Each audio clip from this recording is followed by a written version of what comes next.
حضور نے فرمایا آؤ میں تمہیں پچھلے زمانے کے ایک ایماندار نوخیز ولی اللہ کی بات سناؤں۔ پچھلے زمانے حضور نے فرمایا پچھلے زمانے میں ایک بادشاہ جادو کے زور پہ حکومت کرتا تھا۔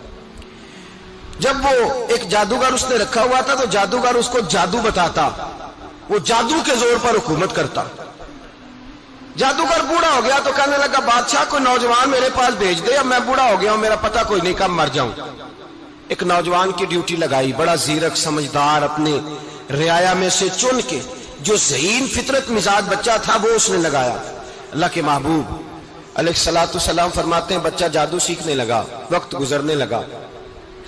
بچہ جب جادو سیکھنے جاتا تو رستے میں ایک راہب بھی تھا جو انجیل جانتا تھا، وہ اللہ اللہ سکھاتا، لوگوں کو حضرت عیسیٰ علیہ السلام کی تعلیمات سے آگاہ کرتا۔ اس نے دیکھا کہ یہاں بھی لوگ اکٹھے ہیں تو وہ بچہ اس راہب کے پاس بھی اٹھنے بیٹھنے لگا۔ اب جب اس کے ساتھ اس کی گفتگو بڑھنے لگی تو اس کو باتوں میں لذت آنے لگی۔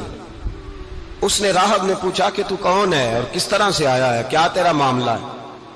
اس نے کہا جی میں جادو سیکھنے جاتا ہوں، آپ کی باتیں مجھے بڑی اچھی لگتی ہیں۔ اس نے کہا دین سیکھ، جادو سیکھنے والے کافر ہو جاتے ہیں، قرآن و حدیث سیکھنے والوں کو اللہ کامل ایمان عطا فرماتا ہے۔ فرمایا یہ سیکھ۔ بچہ بیٹھنے لگا، اس کے پاس آنے لگا، باتیں دل میں گھر کرنے لگی۔ ایک وقت آیا کہ مسلمان ہو گیا، اور مسلمان کیسے ہوا؟ بچہ کہتا میں تجربہ کر کے ہوا۔ اب میں تھوڑا سا وقت جادوگر کے پاس بھی جاتا اور باقی سارا وقت وہاں بیٹھتا۔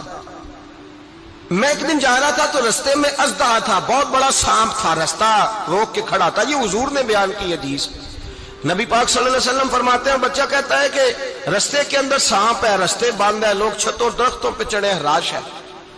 کہتے چھوٹا سا روڑا میں نے اٹھایا تو میں نے کہا اللہ اگر جادوگر سچا ہے تو اسے مار دے۔ چھوٹا سا روڑا میں نے پھینکا، اژدہا کوئی نہ مرا۔ پھر چھوٹا روڑا اٹھایا، میں نے کہا اللہ اگر وہ عالم سچا ہے تو اسے مار دے۔ اب جب میں نے روڑا مارا تو اژدہا مر گیا۔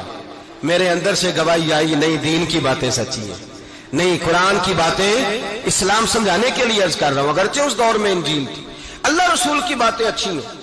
کہتے میں مسلمان ہو گیا، اب میں نے راہب کے پاس ہی رہنا شروع کر دیا، جادوگر کے پاس چھوڑ دیا۔ اس بچے نے آنا۔